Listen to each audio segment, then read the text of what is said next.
Hello, my name's Ryan and welcome back to another wacky physics video. Today we have this problem and it starts us off with a 30 kilogram crate that is at rest on a 15-degree incline. A strong wind suddenly starts producing a constant 200 Newton horizontal force on the crate.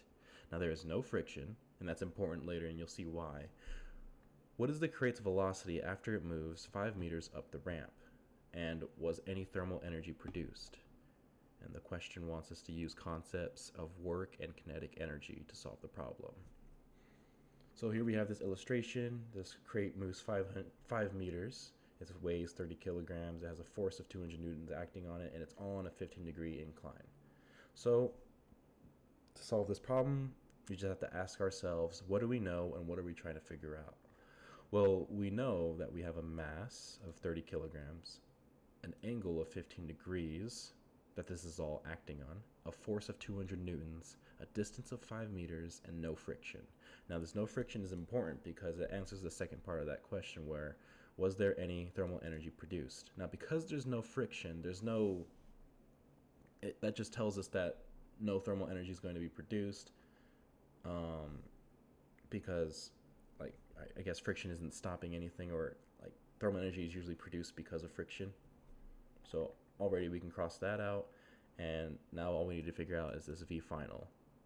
Now to figure that out, we have to consider the equations below. That is, work is equal to force times distance. Potential energy is going to be equal to mass times gravity times height, or change in y.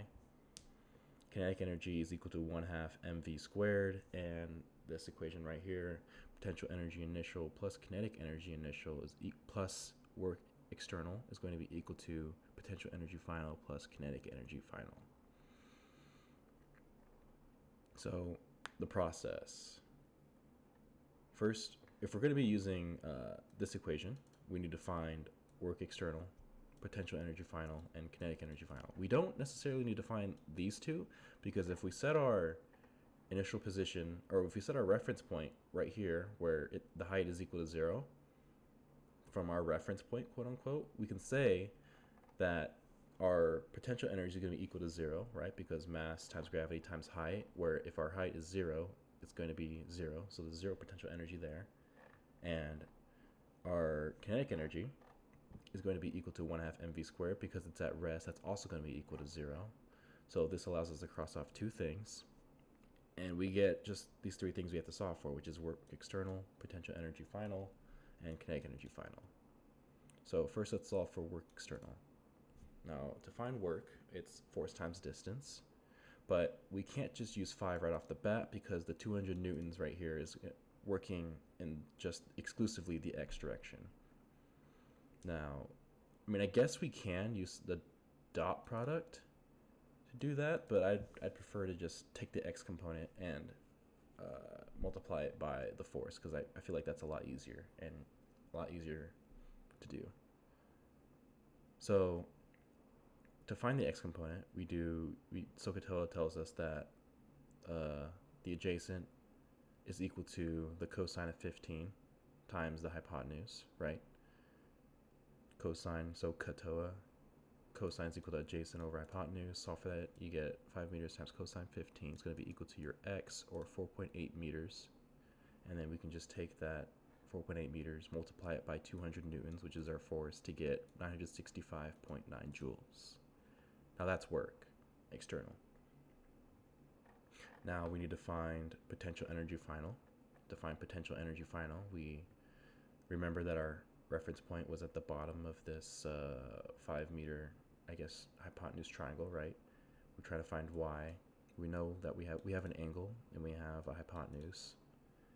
And to find the opposite, we use SOHCAHTOA, sine is equal to opposite over hypotenuse. Solve for hypotenuse, it's 5 meters times sine 15 is equal to y, or 1.29.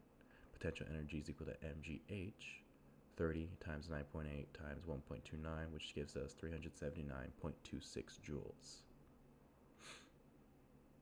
Now that we have work external and potential energy, we can solve for kinetic energy. Now this is going to be really easy because we know all of these values except for kinetic energy, so we can plug them in. We know this is 0. This is also 0, as I've explained earlier. Work external is going to be equal to 965.9 joules. Potential energy is equal to 379.26 joules. And kinetic energies are unknown. Solve for our unknown, and we get kinetic energy is equal to 586.64 joules. Now that we have all three of them,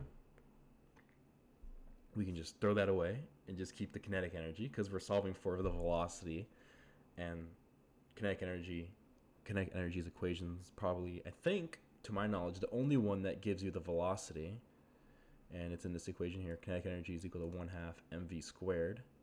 Plug in 586.64 for kinetic energy, 30 for the mass, meaning the mass of the crate, and solve for v squared, solve for v, and we get velocity is equal to the square root of 586.64 divided by 15, or half of 30, which is equal to 6.25 meters per second. So that number might not mean anything to us after doing all that work, but if we take this, what it's saying is that once this crate gets pushed, it's 5 meters at the top of, once it gets to that length, the crate is going to be moving at a speed or a velocity of 6.25 meters per second, And that's about it for this problem. Thank you for watching. Make sure to like, favorite, and subscribe, and I will see you in the next Wacky Physics video. Thank you.